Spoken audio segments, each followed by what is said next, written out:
News नशा, आदत हर खबर की। दोस्तों नमस्कार, मैं हूं विनीता यादव। शंकराचार्य एक बार फिर से अपने क्रोधित रूप में आ चुके हैं।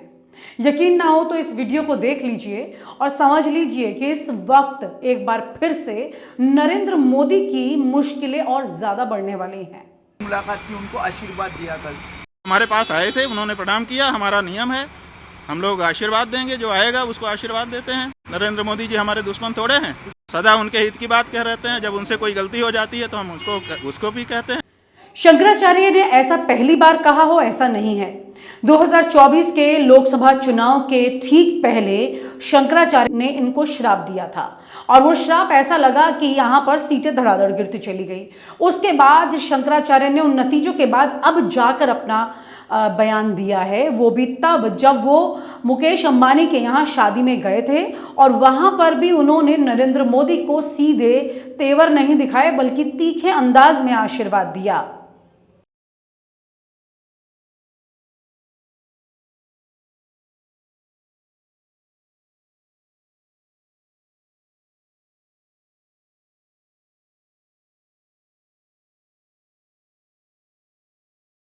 आइए पहले साथ में आपको वो वीडियो भी दिखा देते हैं जहां पर शंकराचार्य ने श्राप दिया था प्रधानमंत्री नरेंद्र मोदी को।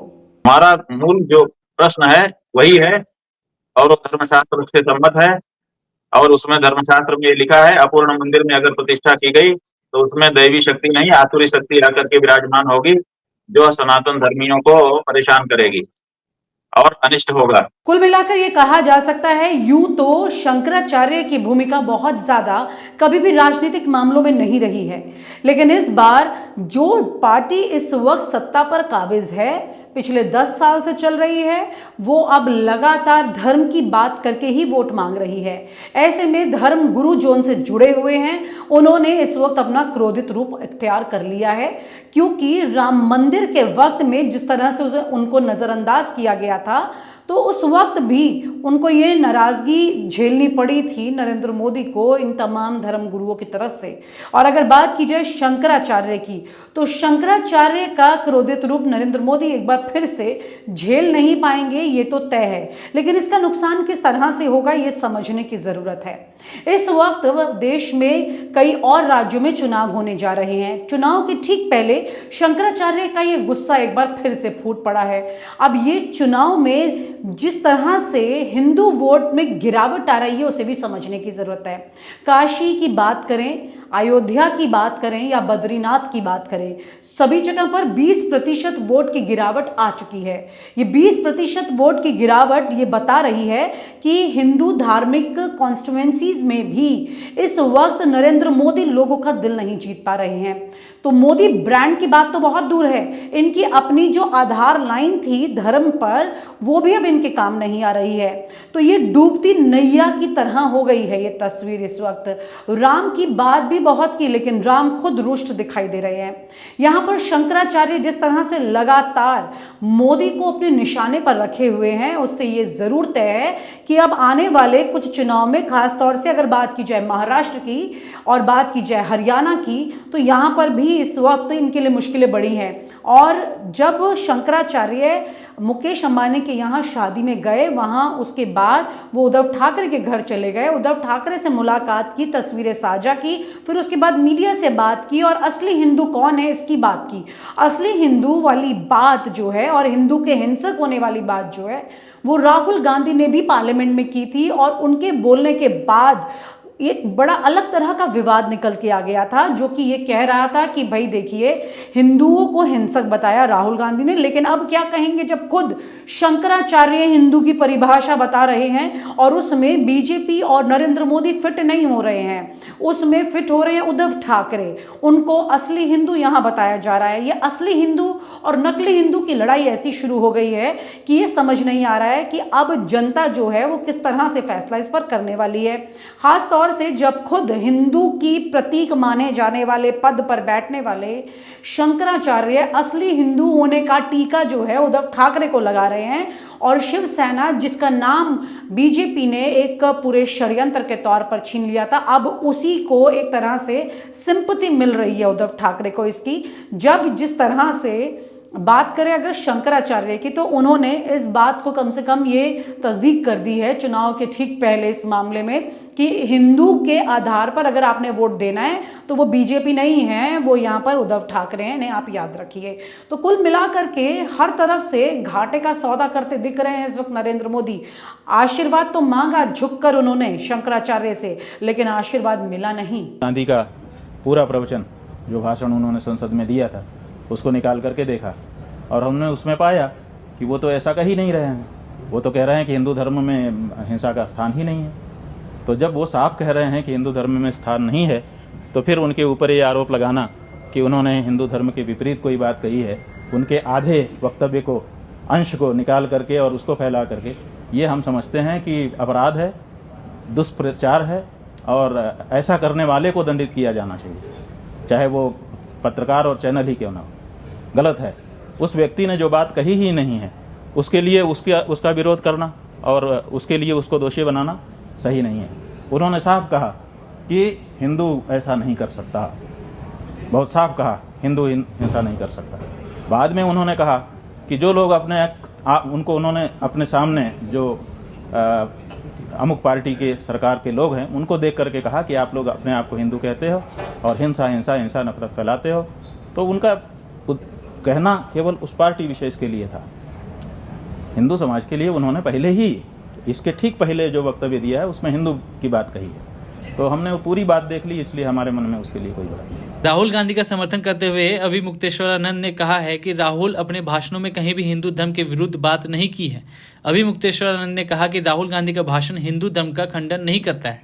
नरेंद्र मोदी जी से आपने कल मुलाकात की, उनको आशीर्वाद दिया कल। हमारे पास आए थे, उन्होंने प्रणाम किया। हमारा नियम है, हम लोग आशीर्वाद देंगे, जो आएगा उसको आशीर्वाद देते हैं। नरेंद्र मोदी जी हमारे दुश्मन थोड़े हैं, सदा उनके हित की बात कह रहते हैं। जब उनसे कोई गलती हो जाती है तो हम उसको भी कहते हैं। देखिए, हम सब लोग हिंदू धर्म के, सनातन धर्म के पालन करने वाले लोग हैं। हमारे यहाँ पुण्य पाप की भावना बताई गई है। सबसे बड़े पाप गौ घात आदि बताए गए हैं, लेकिन उससे भी बड़ा घात विश्वासघात बताया गया है।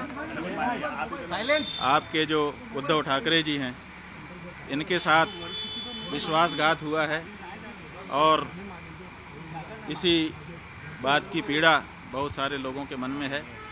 तो आज हम यहाँ पर उनके अनुरोध पर आए, उन्होंने स्वागत किया। हमने उनसे ये कहा है कि हम सब के मन में इस बात की पीड़ा है कि आपके साथ विश्वासघात हुआ। जब तक पुनः महाराष्ट्र के मुख्यमंत्री की कुर्सी पर आप विराजमान नहीं हो जाते, तब तक हम लोगों के मन का ये जो दर्द है, ये पीड़ा है, ये दूर नहीं हो सकती है। तो उन्होंने कहा है कि जैसा आप लोगों का आशीर्वाद होगा हम करेंगे। महाराज जी, जो हिंदुत्व की बात कर रहे हैं, जो विश्वासघात की बात कर रहे हैं, ठाकरे से निकला, वो कहते हैं कि हिंदुत्व हमारा हिंदुत्व है। बीजेपी कहती है कि हमारे साथ विश्वासघात हुआ है। देखिए, किसका हिंदुत्व असली है तो ये जानना पड़ेगा कि जो विश्वासघात करे वो हिंदू नहीं हो सकता है। जो विश्वासघात सह ले वो तो हिंदू होगा, क्योंकि उसके साथ विश्वासघात हुआ है। तो जिन लोगों ने विश्वासघात किया वो कैसे हिंदू हो सकते हैं? नहीं, बीजेपी का कहना है कि पहले उद्धव ठाकरे ने बाकी लोगों के साथ मिलकर उनके साथ विश्वासघात किया और यही वजह है कि बाद में उत्तराधिकारी आपको बोलते हैं हम हैं, उनके विचारों के उत्तराधिकारी है। उद्धव जी बोलते हैं हम हैं विचारों के उत्तराधिकारी। भाई, हम कह रहे हैं कि उद्धव ठाकरे जी के साथ विश्वासघात हुआ है। अब इसे में आप समझ लीजिए सब बात। ये बीजेपी ने, इसलिए पूरे महाराष्ट्र की जनता इस बात से पीड़ित है। सबके मन में इस बात का दर्द है। चुनाव में इस बात का पता भी चल चुका है। अब तो ये बात प्रमाणित हो चुकी है कि महाराष्ट्र की जनता इस बात को मानती है कि उद्धव ठाकरे जी के साथ विश्वासघात हुआ है और ये ठीक नहीं है। ये जनता का भी अनादर है। जनता जिसके लिए बहुमत देती है उसको उसके समय तक के लिए बनाए रखना चाहिए। बीच में सरकार को तोड़ देना और बीच में जनमत का अनादर करना, ये अच्छी चीज नहीं है। भाजपा कहता है कि हिंदुत्व तो हम शंकराचार्य को जो है ऐसे बयानबाजी को लेकर कैसे हमारा हिंदुत्व ही। भाई, शंकराचार्य की बात नहीं है। शंकराचार्य जी क्या कहेंगे? जो सच होगा तो वही तो कहेंगे। हमें राजनीति से लेना देना नहीं है, लेकिन विश्वासघात तो हमारे यहाँ पाप बताया गया है। ये तो धर्म का मामला है ना, पाप और पुण्य। और इस बारे में कौन बोलेगा? राजनेता बोलेगा। इस बारे में तो धर्माचारी ही बोलेगा। महाराज जी जो पूजा हुई हमने राहुल गांधी का पूरा प्रवचन, जो भाषण उन्होंने संसद में दिया था, उसको निकाल करके देखा और हमने उसमें पाया कि वो तो ऐसा कह ही नहीं रहे हैं। वो तो कह रहे हैं कि हिंदू धर्म में हिंसा का स्थान ही नहीं है। तो जब वो साफ कह रहे हैं कि हिंदू धर्म में स्थान नहीं है, तो फिर उनके ऊपर ये आरोप लगाना कि उन्होंने हिंदू धर्म के विपरीत कोई बात कही है, उनके आधे वक्तव्य को, अंश को निकाल करके और उसको फैला करके, ये हम समझते हैं कि अपराध है, दुष्प्रचार है और ऐसा करने वाले को दंडित किया जाना चाहिए, चाहे वो पत्रकार और चैनल ही क्यों ना हो। गलत है। उस व्यक्ति ने जो बात कही ही नहीं है, उसके लिए उसका विरोध करना और उसके लिए उसको दोषी बनाना सही नहीं है। उन्होंने साफ कहा कि हिंदू ऐसा नहीं कर सकता, बहुत साफ कहा हिंदू हिंसा नहीं कर सकता। बाद में उन्होंने कहा कि जो लोग उन्होंने अपने सामने जो अमुक पार्टी के सरकार के लोग हैं, उनको देख करके कहा कि आप लोग अपने आप को हिंदू कहते हो और हिंसा नफरत फैलाते हो। तो उनका कहना केवल उस पार्टी विशेष के लिए था। हिंदू समाज के लिए उन्होंने पहले ही, इसके ठीक पहले जो वक्तव्य दिया है उसमें हिंदू की बात कही है। तो हमने वो पूरी बात देख ली, इसलिए हमारे मन में उसके लिए कोई बुराई नहीं। और आप हमसे जुड़े रहने के लिए सब्सक्राइब करें YouTube पर, फॉलो करें Twitter पर और लाइक करें Facebook पर। और ज्यादा जानकारी के लिए आपको